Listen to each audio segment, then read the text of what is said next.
The truth about 12 gauge shotguns. If you've ever had a buddy fall victim to internet shotgun FUD lore, then go ahead and hit that like and subscribe button, guys. Welcome back to the Trench Grenade channel. I am your host, the average, the good, the bad, and the ugly shotgun video enjoyer that your mom says that we have it all. Thanks for watching. Guys, the purpose of today's video is we're going to be talking about everything you need to know about shotguns. This is going to be the good, the bad, and the ugly. And the reason I'm making this video is a colleague of mine bought a shotgun for his wife. And this was what was involved in it. Hey, here's a shotgun. This is how you load it, put it in the corner, and anything ever breaks in, you just point the shotgun at them, and they will just cease to exist from this dimension, from this reality. And the shotgun is basically a magic wand where you can just wave it over the enemy or the intruder and they will die. So today I'm going to talk about the good, the bad, and the ugly, and what I recommend for you as far as shotguns are concerned.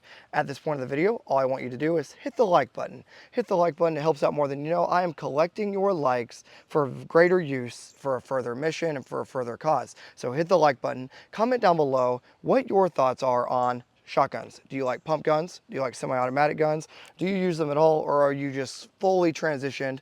Okay, because that's the only type of transitions we enjoy here on the channel. Fully transitioned over to rifle. Okay, leave those comments down below. They are a sacrifice to the AI algorithm god, a god that which we do not understand, but we must respect, or they will nuke us from existence.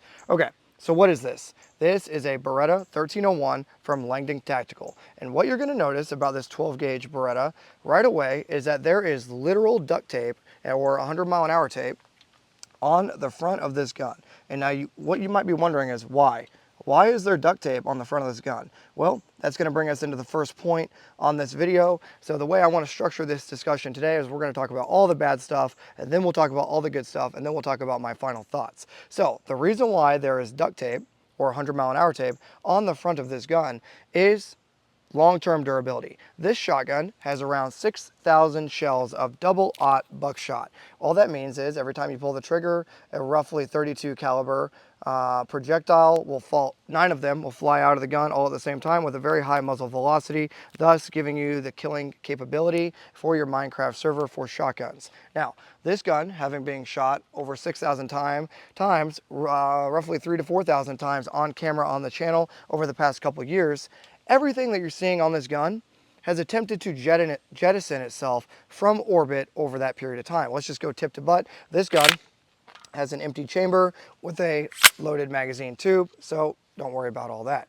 So first and foremost, the front sight post itself has been tightened 3 different times with Loctite. Now I know guys are going to be in the comment section talking about, well, Trench, if you use Loctite, you won't have any of these issues. That is just a blatant lie.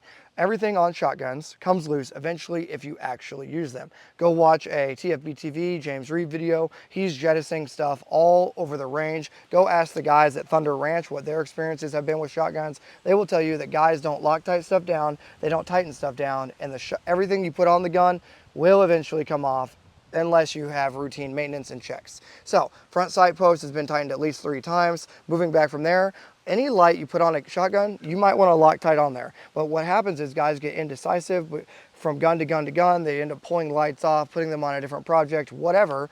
And next thing you know, you have jettisoned lights on the flat range in a course or whatever, okay? So just understand that lights also need to be, they will come off if you don't Loctite them. The literal handguard on the shotgun will come off if you don't Loctite it on.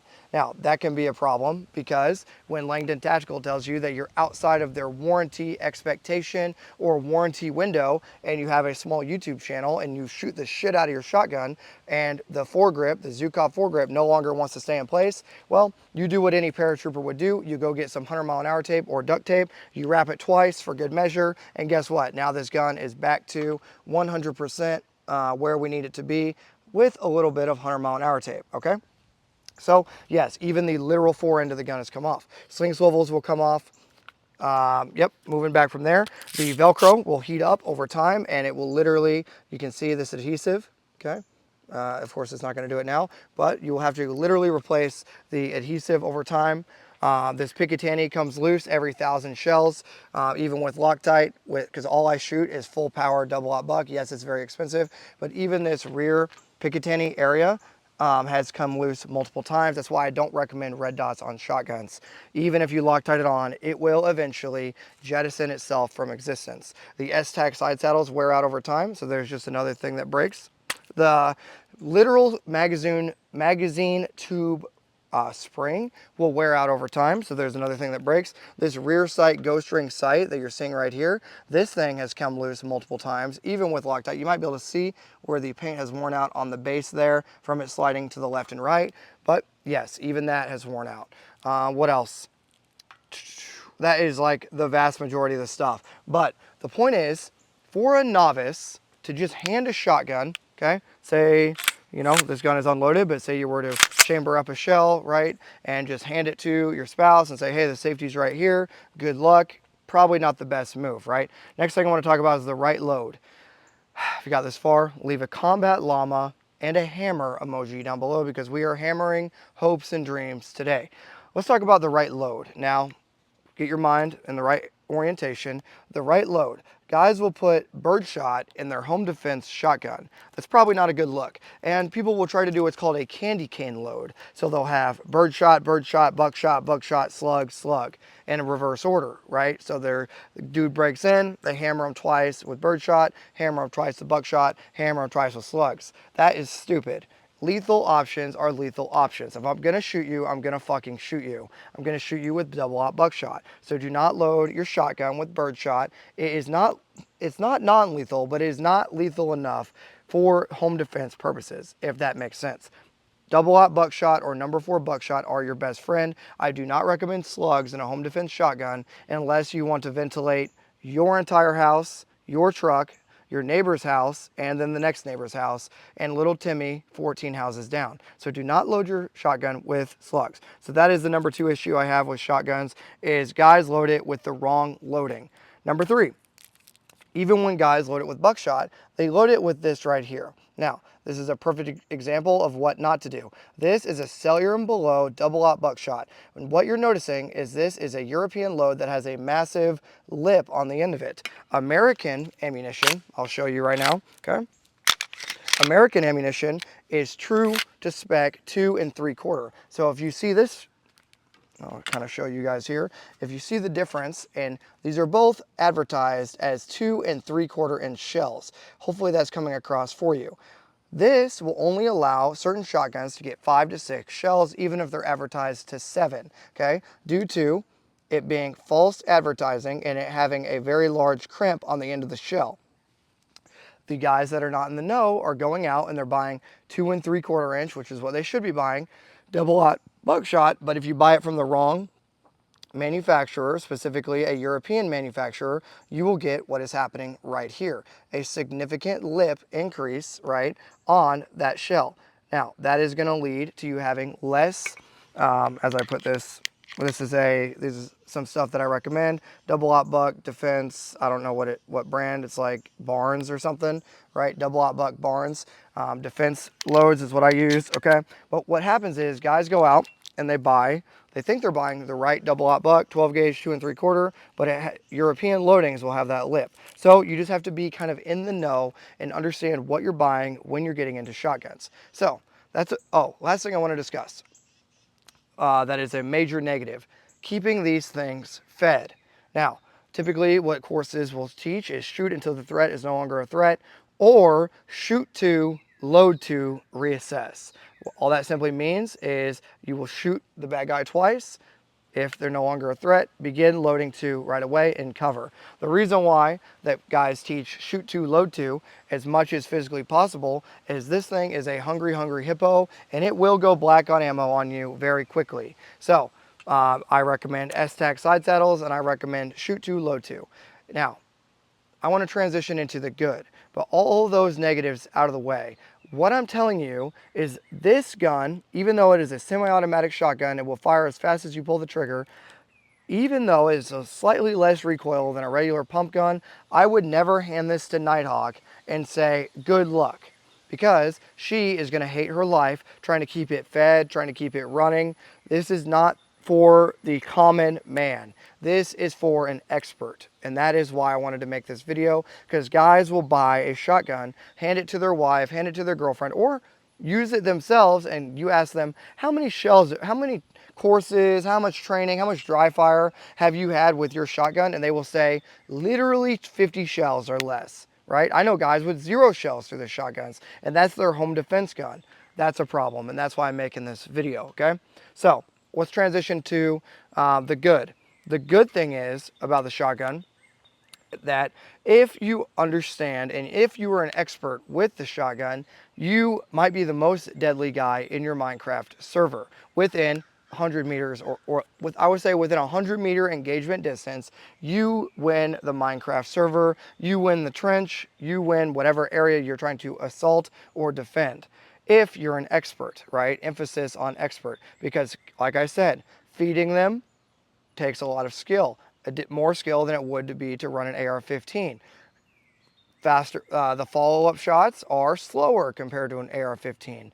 But the advantage you get out of that is every time you pull the trigger, you have a multi-shot projectile, roughly a 9-round MP5 burst worth of lead flying out at once. I'll say that again. Every time I pull the trigger once with this, it would be the equivalent of having a 9-round burst of a submachine gun loaded in 9mm, but this has a little bit more muzzle velocity and a lot more energy, which will 100% paint the grass, the floors, the walls with whatever you shoot with this shotgun. So that is the first major plus.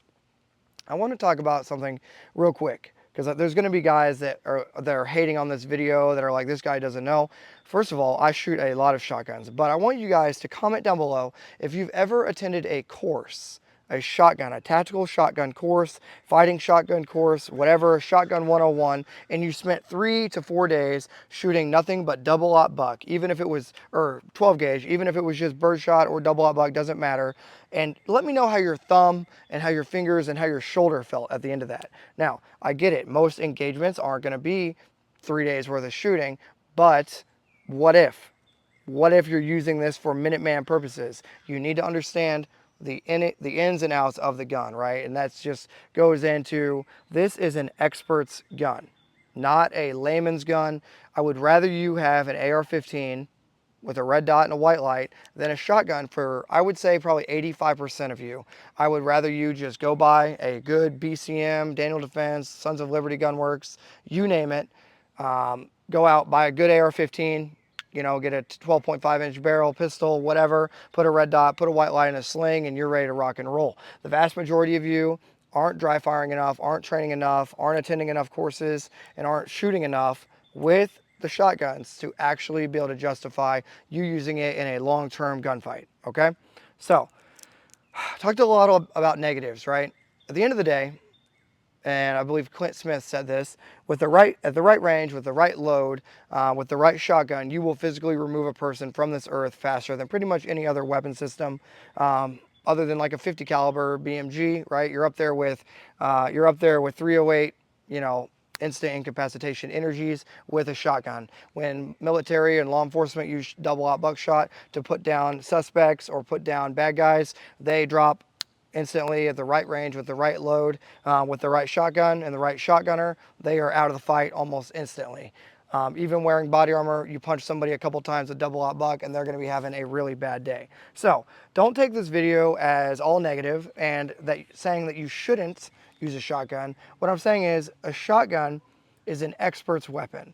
And a lot of you guys and a lot of humans, myself included, don't have enough time to go attend a course every couple months or every 6 months at least. I would say, as a good rule of thumb, every 6 months attend a course, dry fire once or twice a week with your home defense gun, attend matches, whatever.